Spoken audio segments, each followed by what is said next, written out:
नहर बनी नहीं, विकास का किसने किया, इस नहर में योगदान क्या हुआ। दोस्तों नमस्कार, मैं उमेश गौतम, मध्य प्रदेश समाचार से। वर्तमान में राजनीति में श्रेय लेने की होड़ लगी हुई है, खासकर सतना के उन नेताओं का जिनने अपने जीवन में विकास नाम जाना है, लेकिन विकास क्या होता है इसको कभी नजदीक से देखा भी नहीं। वो चाहे मेडिकल कॉलेज की बात हो या एयरपोर्ट की बात हो, SBI ISB बस स्टैंड की बात हो, भले ही इनका कोई योगदान ना रहा हो, पर ये श्रेय लेने की राजनीति में सबसे आगे दिखाई देते हैं। बात करते हैं बरगी टनल की।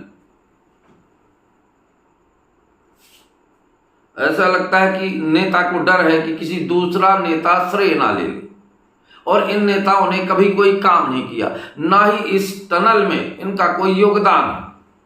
अब बात करते हैं बरगी टनल का। मुख्यमंत्री मोहन यादव ने आकर मौके पे उद्घाटन किया और देखा उनके साथ में राज्य मंत्री प्रतिमा बागरी थी, सांसद गणेश सिंह थे। वक्तव्य के दौरान डॉक्टर मोहन यादव ने इनके श्रेय का किसी रूप में नाम ही नहीं लिया, केवल ये नाम लिया कि सांसद जी हैं, पर इनका क्या योगदान है इस विषय पे कोई चर्चा नहीं की। पर दूसरे दिन मीडिया मैनेजमेंट की वजह से अखबारें की सुर्खियां बनी कि मुख्यमंत्री ने माननीय का कई बार नाम लिया और योगदान की तारीफ की। पर अब हम चलते हैं कहानी के इतिहास में, और इतिहास के पन्नों में, और इतिहास के पन्नों से सच निकालकर आपको सुनाते हैं कि सच क्या है। इस टनल में ना तो डॉक्टर मोहन यादव का कोई योगदान है, और इन श्रेय लेने वालों नेताओं का तो कोई योगदान नहीं। सतना के जितने भी नेता हैं और योगदान की चर्चा करते हैं, बात करते हैं राज्य मंत्री प्रतिमा बागरी। गिलास रख के, चाय की पत्ती रख के उन्होंने दुखड़ा रोया कि मैंने इतना बड़ा काम किया और मुझे अखबारों में जगह नहीं मिली। पहला सवाल राज्य मंत्री प्रतिमा बागरी से, आपने टनल में क्या योगदान किया। यह राजनीति का पन्ना जिस तरह बगैर पढ़े मिल जाता है, इस तरह कर्म और कर्तव्यों की किताब बिना पढ़े नहीं मिलती। राजनीति का पद तो राजनीति के प्रोपोगंडा से पा सकते हैं, पर असली राजनीतिक होना के लिए, चाणक्य होने के लिए पढ़ना और योग्यता दोनों जरूरी है। जिस अहंकार की मदिरा को छूकर आप लोग समाज में एक अपना श्रेय लेना चाहते हैं और खुद को ताकतवर साबित करना चाहते हैं, ये जनता की ताकत, इसे याद रखिएगा। और वर्तमान में इस ताकत को अभी वर्तमान में हुए आंदोलन ने साबित भी कर दिया। लेकिन खैर, बात करते हैं सतना के श्रेय लेने वाले नेताओं की। हम बात करते हैं सांसद गणेश सिंह। क्या किया श्रेय इनका इस टनल में। इतिहास के पन्नों को खंगालने पर पता चला कि इनका कोई श्रेय नहीं, लेकिन अखबार की सुर्खियां बनाने और अखबार मैनेजमेंट करने में हुआ। दूसरी तरफ राज्य मंत्री प्रतिमा बागरी का दुखड़ा था, लेकिन अखबारों में मुख्यमंत्री जी के साथ बड़ी तस्वीर छपी और नाम भी लिखा गया, पर इन्होंने कोई श्रेय नहीं किया। ना इसका इस टनल में कोई श्रेय है, ना योगदान है। उसके बाद भी इनको इस बात का दुख है कि जनता इनका नाम क्यों नहीं लेती, श्रेय। इन बातों के बाद अब इतिहास के पन्नों को पलटने चलते हैं। बात करते हैं इतिहास के पन्नों में। तो इतिहास का पन्ना जब खुलता है तो सच सामने आता है, और सच के जिन्होंने जिस तरह से सच्चाई बयां की, तो लगता है कि श्रेय वाले नेता केवल शब्दों के विकास को जानते हैं, विकास की कड़ी के पन्नों को कभी पलटा ही नहीं। आपको बता दें, काम कुछ नहीं करेंगे, पर मुखड़ा और मुखौटा मेरा चाहिए, ऐसा होगा नहीं, क्योंकि वर्तमान में युवा जाग चुका है। और जिसने मुखौटे के नाम पर झूठों के वादों के राजनीति की, तो बिहार के भरत तिवारी से लेकर दिल्ली के जंतर मंतर में क्या हुआ ये पूरी देश देख चुका है। और इतिहास के उन पन्नों में वो लिखा गया जो इतिहास के पन्नों में कभी नहीं लिखा गया। खैर, बात करते हैं इतिहास के पन्नों में बरगी टनल की। बरगी टनल की बात करते हैं तो जो बात सामने आई है वो आपको हम बताते हैं। इस मुद्दे को उठाने का पूर्व विधायक राम प्रताप सिंह ने किया और पूरी ताकत लगा दी, मंजूर भी हो गई। लेकिन बीच में कांग्रेस की सरकार आई और कांग्रेस की सरकार ने कहा ये सीधे बनाने की बजाय इसको बाईपास से निकाला जाए, और टनल फिर ठंडे बस्ते में चली गई। उसके बाद पुनः 2004 में स्वराज सिंह की सरकार आई, और स्वराज सिंह की सरकार ने मौका मुआयना कर स्वराज सिंह खुद मौके पर पहुंचकर टनल को चालू कराया। लेकिन लोग श्रेय न मिल जाए राम प्रताप सिंह को, तो उनको कलेक्ट्रेट में छोड़ के टनल पर सब लोग चले गए। लेकिन जब डोजर पर बैठते हैं शिवराज सिंह तो कहते हैं राम प्रताप सिंह कहाँ है। तब कलेक्टर दौड़े और राम प्रताप सिंह को लेके आए और राम प्रताप सिंह के साथ बैठकर शिवराज सिंह चौहान ने टनल का काम देखा और शुरुआत कर दी। इसके बाद काम चलता रहा, लेकिन कुछ दिन बाद फिर वो ठंडे बस्ते में जाने लगा। लेकिन तभी नागौद विधायक नागेंद्र सिंह मंत्री बने और उसी विभाग के मंत्री बने, प्राधिकरण विकास के मंत्री बने, और उन्होंने उस टनल को चालू करने का बीड़ा उठा लिया और उन्होंने पूरी ताकत लगा दी कि मेरे क्षेत्र के किसानों तक पानी पहुंचे, और वो खुद डोजर पर बैठकर काम की शुरुआत की। ये शुरुआत थी और इनके प्रयासों से ये टनल बनकर आज तैयार खड़ी है। लेकिन जिन नेताओं का कोई योगदान नहीं है, वो नेता श्रेय लेने की होड़ में आम जनता तरफ भी सवाल खड़े करते हैं।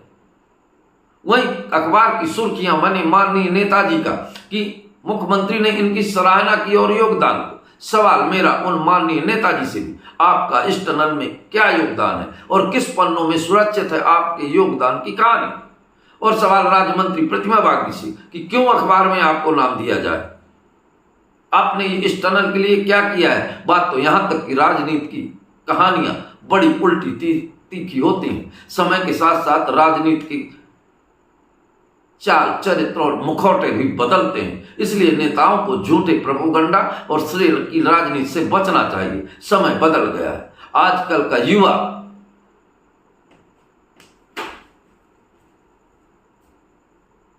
और नेताजी एक बात तो आपको बता ही देना चाहते, ये मिलेनियम नहीं है जो धर्म, संप्रदाय और पार्टी और दल की राजनीति के चलकर आपके सामने दुमिलाते रहेंगे।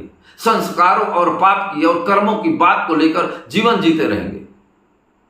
आज तक के इतिहास में मिलेनियम पाप पड़ता है, कर्म जो करेंगे वो भोगना पड़ेगा, तमाम चीजें सोचकर सम्मान करता रहा। लेकिन ये नया जनरेशन, एडवांस वर्जन GNG, ये खड़े सवाल पूछता है और नाम लेकर सवाल पूछता है। इस पद में हो आप, इसकी भी बात नहीं करता, सीधे खड़े और उन शब्दों का प्रयोग करता है कि अगर आपने जो बोला है नहीं किया तो आपके कान से खून निकाल लेते हैं। वर्तमान में हुए आंदोलन ने यह साबित किया है कि मर्यादा तो पहले थी, अब ये GNG है।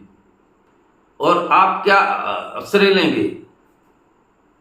हमारे देश के प्रधानमंत्री पूरी ताकत लगा दी दुनिया में अपना श्रेय लेने के लिए, टॉयलेट से लेके हवाई जहाज तक को हरी झंडी दिखाते घूमते रहे। पर आप समझ लीजिए, जंतर मंतर में उसी प्रधानमंत्री को किन शब्दों में कैसा प्रयोग किया इस GNG ने, वर्तमान जनरेशन ने, कि उनको सुनने में भी तकलीफ होती है। शब्दों को कहने की बात तो छोड़िए। इसलिए राजनीति का नया अध्याय शुरू हो रहा है। सच बोलिए, जो करना है वही बोलिए। झूठे मुखौटे ओढ़ने से अब समाज जाग गया है। इसलिए किसी पर झूठा आरोप और स्वयं पर झूठा श्रेय लेने की राजनीति मत करिए। के बावजूद भी ये किसी भूकंप से प्रभावित नहीं होगी। अंदर का निर्माण भी 100 साल तक भी यथावत रहेगा, ऐसा कंक्रीट का निर्माण बनाया गया। सभी प्रकार के सुरक्षा के मानकों का ध्यान रखा गया। मुझे संतोष है इस बात का कि ये जो पवित्र कार्य हुआ, वाकई ये इंजीनियरिंग का कमाल है। मध्य प्रदेश सरकार और माननीय भारत सरकार के माध्यम से दुनिया के लोगों को आकर देखने का और क्षेत्र की बड़ी आवश्यकता की पूर्ति करने का एक नया संकल्प और नया उदाहरण बने।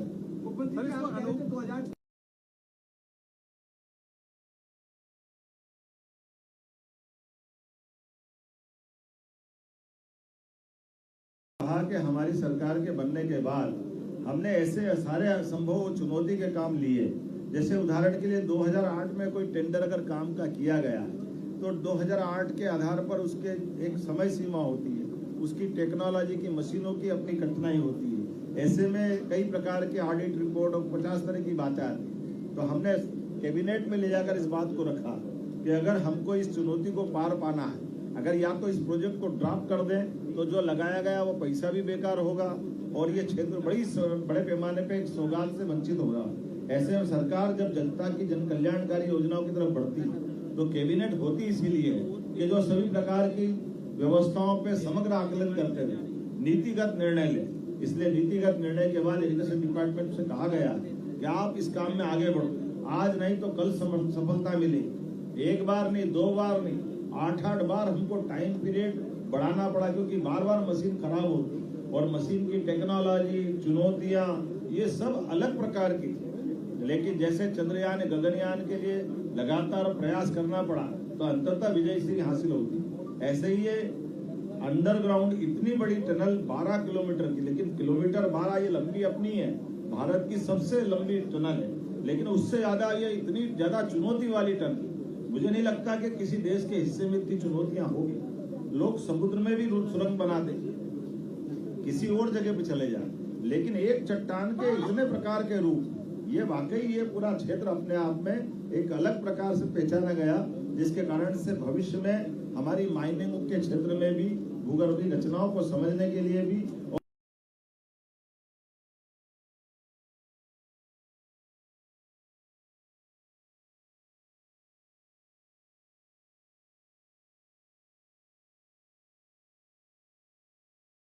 पानी के फ्लो का स्वाभाविक प्रकृति जन्य जो गुरुत्वाकर्षण के आधार पर पानी का फ्लो मिलता है, ये कोई भी योजना को पूरा करने में सबसे बड़ा सहारा होता है।